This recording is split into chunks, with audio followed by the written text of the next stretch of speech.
De las reformas planteadas por el gobierno, la pensional es la más avanzada y tiene una alta probabilidad de ser aprobada en la legislatura que termina el 20 de junio de 2024. Con esto en mente, en el presente capítulo de los podcasts de Sectorial, presentamos cómo va a quedar nuestra pensión. Gustavo Petro fue elegido en la presidencia de Colombia por la mayoría de personas bajo la premisa de hacer unos cambios radicales alrededor del país. Y esa ha sido su bandera a través de las diferentes reformas que ha presentado el Congreso. Partimos de una reforma tributaria, un plan nacional de desarrollo, la idea de hacer reformas en materia de pensión, laboral, salud, agrícola, la parte de educación. También no se puede dejar de lado la idea que tiene una constituyente que pueda alargar incluso su periodo de elección o su periodo de mandato, incluso también generar las bases para un continuismo. De todas estas reformas, dejando a un lado las que fueron aprobadas, como lo que tiene que ver con la tributaria y el Plan Nacional de Desarrollo, la que más avanzada va es la reforma pensional. Teniendo en cuenta que la reforma a la salud fue hundida el pasado 3 de abril, se tiene la idea de volverla a radicar. La reforma laboral fue archivada por parte del mismo gobierno, pendiente de poder concentrarse en el tema de salud y pensional para luego radicar esta reforma. Entonces, la que más avance tiene es la pensional, teniendo en cuenta que es una reforma que está tramitada como una ley ordinaria, es decir, que tiene 4 debates, 2 iniciales en Senado y otros 2 en Cámara para luego ser aprobada y firmada por parte del presidente. De estos 4 debates ya la reforma pasó por 2, que fueron los 2 de Senado, tuvo algunas modificaciones, pero en general la esencia de la misma se está manteniendo.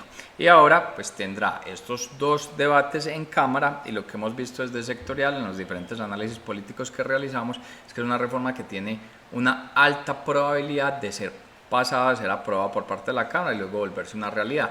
¿Eso qué implica? Que tendremos un nuevo sistema pensional con la visión de que sea implementado en julio del 2025 y ese nuevo sistema pensional pues será aprobado antes del 20 de junio del 2024. Teniendo esto en mente, pues debemos darle un análisis a cómo será ese nuevo sistema pensional y cuáles van a ser las consideraciones, tanto para las personas que hoy en día estamos trabajando y aportamos la pensión, como la persona que ya cumplió la edad, está pendiente de recibir su pensión o actualmente incluso la está recibiendo. El primer elemento que tenemos que hacer es contextualizar a Colombia en materia de pensión frente a la región. Una de las variables claves en materia pensional tiene que ver con la edad. En Colombia, las mujeres después de los 57 años y los hombres después de los 62 años tienen el derecho, el acceso a la pensión. Digamos que esto es diferente, o sea, tiene ese diferencial en edad entre mujeres y hombres, pasa en una serie de países en nuestra región, pero otros también han establecido que la edad sea semejante. Y edades semejantes las podemos ver en Costa Rica, en Ecuador, en Guatemala, en el caso de México, en Nicaragua, en Paraguay, donde son países que hablan de edades semejantes, tanto para hombres como para mujeres, y empiezan en los 60 años y se va hasta los 65. Entonces, el primer variable clave en materia pensional es la edad de jubilación. Un segundo elemento tiene que ver en cuánto se gasta o se invierte en materia de pensiones por parte de cada país como una proporción sobre su PIB. Colombia es el quinto país de nuestra región que más invierte su PIB en materia de pensiones, invierte el orden de un 4,5%. A la cabeza está Brasil con un 11,1%, le sigue Argentina con un 10,7%, Uruguay con un 10,7%, Costa Rica con un 7,3%, y de ahí en adelante pues Colombia tiene ese 4,5%, pero de ahí en adelante o de ahí hacia abajo pues tiene niveles del 4,1% en Ecuador, que es el que le sigue, hasta el caso del 0,3% en República Dominicana. Si bien Colombia es el quinto país que más invierte su PIB en el tema de pensiones, cuando lo comparas con los 4 principales del ranking, los diferenciales, Colombia está por debajo entre unos 2,8 hasta incluso 6 puntos. Esa es la segunda variable, cuánto del PIB se termina invirtiendo en las pensiones. Y la tercera variable termina siendo el nivel de envejecimiento. Colombia está en una situación de riesgo medio alto porque la edad o el nivel de envejecimiento de su población está en una situación de moderada avanzada. Los mayores riesgos se encuentran en el caso de Chile, el caso de Ecuador, el caso de Costa Rica, Uruguay, Argentina y Brasil, que están en situaciones también de moderado avanzado, o una situación muy avanzada como lo que está ocurriendo en Uruguay. Entonces, cuando revisas edad de jubilación, porcentaje del PIB invertido en el gasto de pensiones y nivel de envejecimiento, esas variables son las que determinan la sostenibilidad financiera de un sistema pensional. Los que están teniendo mayores riesgos en sostenibilidad de su sistema, en el caso de Latinoamérica, es Chile y Perú. Las que están teniendo la mejor performance o de sostenibilidad es el caso de Argentina y Costa Rica. Colombia se encuentra en una situación moderada. Entonces, si estamos en esa situación porque hay una idea de generar una reforma en el sistema de pensiones. El punto, la esencia radica es que la reforma que se está planteando no per se tiene que ver con la sostenibilidad financiera, tiene que ver más con elementos de acceso a las pensiones. Es que este ha sido un problema que ha pasado de largo por parte de muchos gobiernos. Muchos gobiernos no lo dieron cara a la necesidad que existe latente de reformar el sistema pensional en nuestro país. Eso es un elemento loable del gobierno actual que le está dando frente a esa variable o esa situación. ¿Cuál es de fondo la razón? Cuando tú analizas la cantidad de personas que están afiliadas a un sistema pensional, eso es del orden del 62%. El 62% de las personas económicamente activas en Colombia están afiliados a un sistema pensional, bien sea privado, bien sea público, que es el caso de Colpensiones.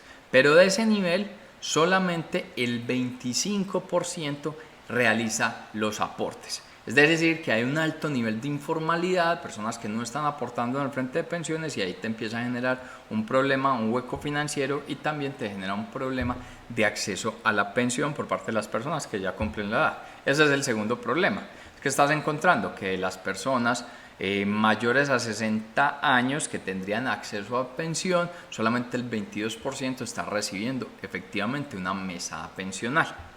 Esto en ambos regímenes, tanto en el régimen de prima media, que es el manejado por Colpensiones, como el régimen de ahorro individual solidario, que es el que maneja los fondos privados de pensión.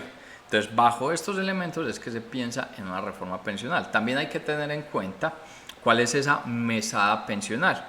La mesada pensional en la actualidad está calculada como entre el 65 y el 80% de los ingresos brutos de cotización o el ingreso bruto pensional. Eso básicamente lo que quiere decir es que una persona en Colombia se termina jubilando, pensionando, recibiendo una mesada pensional del orden entre el 65 al 80% del valor promedio de su salario de los 10 últimos años. Con esto en mente, entonces el gobierno plantea una reforma pensional que la presenta al Congreso, y es una reforma que cambia un sistema actual, que es un sistema de ahorro, por un sistema de reparto. En la actualidad, las personas que aportamos a pensión, básicamente eso se va a una bolsa, que es un ahorro que disfrutaremos a futuro cuando cumplamos las diferentes condiciones para acceder a la pensión. El sistema de reparto que está planteando es que lo que se aporta para pensión no va a un ahorro, sino que se reparte entre las personas que no han tenido acceso a la misma. ¿Cómo lograr eso? Lo que plantea el gobierno es construyendo un sistema de pilares. Es importante tener en cuenta que los sistemas de pilares ya existen alrededor del mundo. Esto no es un invento del gobierno o una idea que surgió de un momento a otro. No, esto ya existe en diferentes lugares del mundo. Ahora bien, una cosa es que existan, otra cosa es que funcionen de una manera adecuada. Este sistema de pilares se conforma por 4 principales elementos. Un pilar solidario, que básicamente es que los hombres mayores a 65 años y las mujeres mayores a 60 años que no cuentan con una pensión van a recibir una renta aproximadamente de 230.000 pesos mensuales. Esto básicamente es una modificación a un programa que ya existe en Colombia, que es Colombia Mayor. Colombia Mayor, las personas que tienen estas condiciones reciben una mesada mensual del orden de apenas 80.000 pesos. Entonces busca pasar de los 80.000 pesos a 230.000 pesos mensuales. El nivel de 230.000 pesos mensuales es que porque de ahí para abajo es donde está el umbral de pobreza. Entonces poder sacar a las personas de ese umbral de situación de pobreza. Ese es el primer pilar, el pilar solidario. El segundo pilar es el que se denomina el semicontributivo. Básicamente está conformado por las personas que sí cotizaron para pensión, pero que no alcanzaron a cumplir las condiciones en las semanas cotizadas. Entonces, las personas que, por ejemplo, hicieron aportes por menos de 300 semanas, básicamente se les va a devolver el dinero de esos aportes realizados.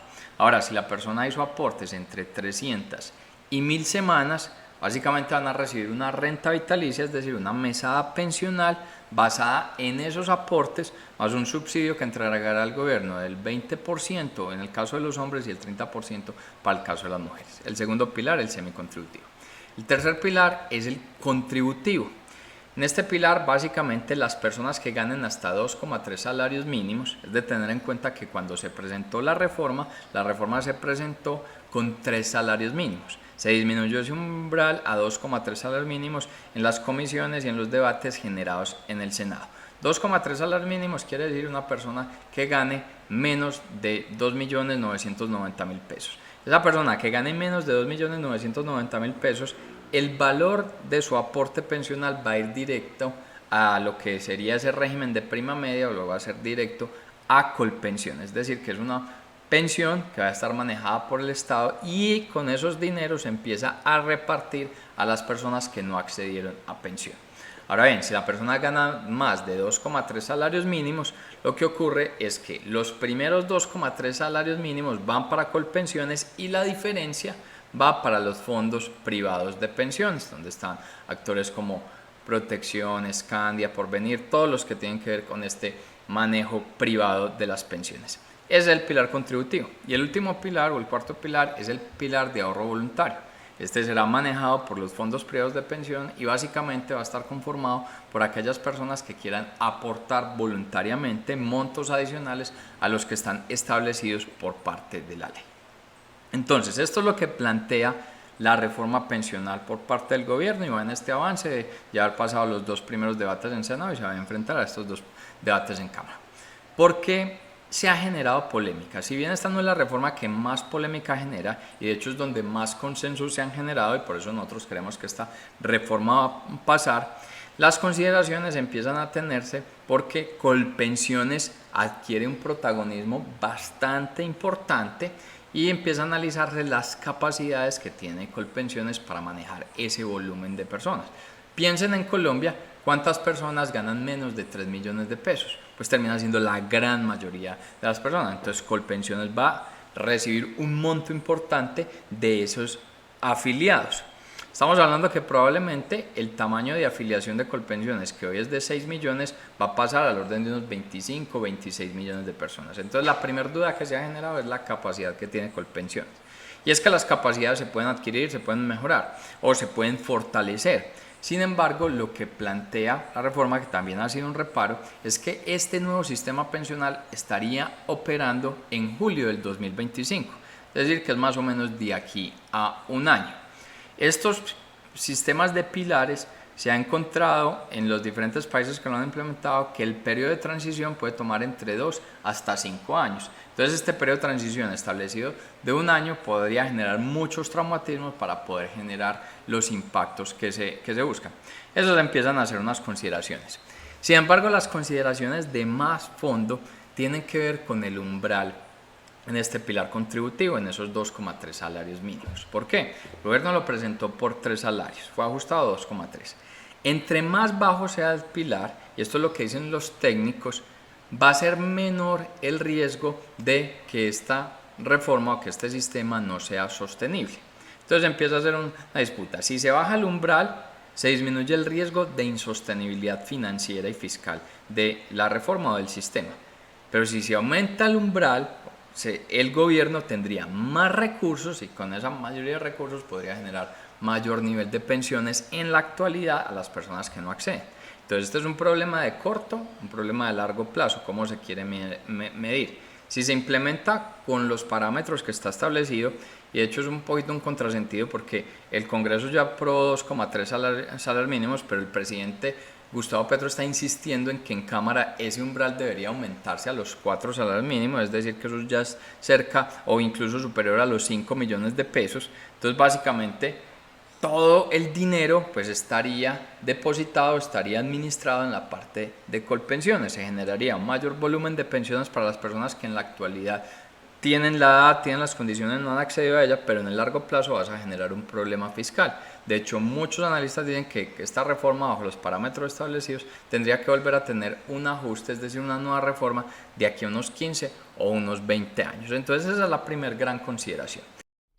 Desde Sectorial construimos mensualmente el índice de riesgo de los servicios financieros, que te servirá para conocer la evolución del desempeño de este sector y sus variables.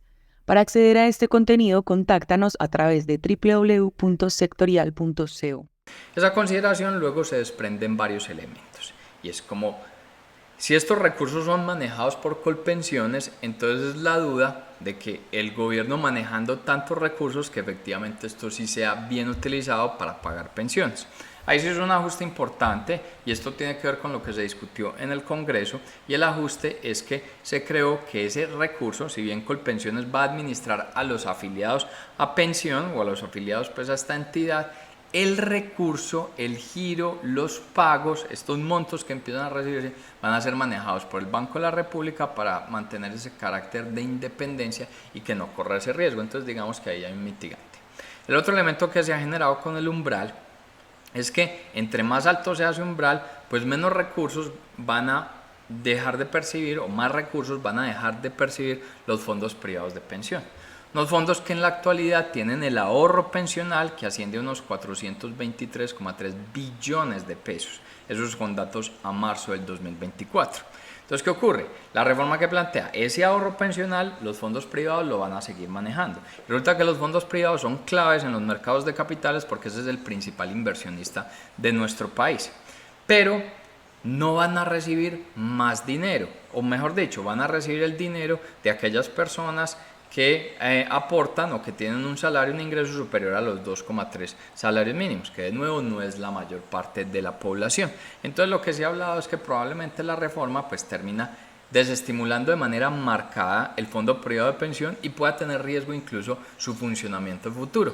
Lo que dice el gobierno es que esto no debería afectar al mercado de capitales porque los fondos de pensiones privados van a seguir manejando el stock de recursos que están ahorrados, y adicionalmente lo que busca la reforma es dejar de competir entre los regímenes público y privado, sino que más bien generen un complemento.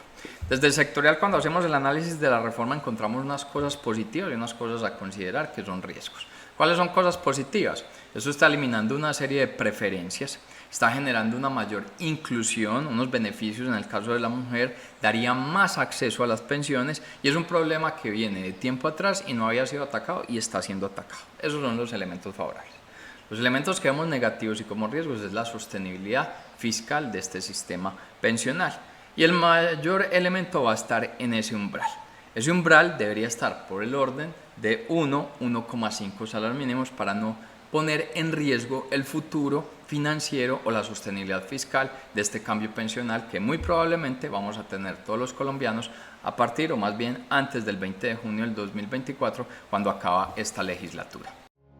En el próximo capítulo analizaremos cómo está la situación de acceso, endeudamiento y tasas en Colombia y lo compararemos con los países de la OCDE.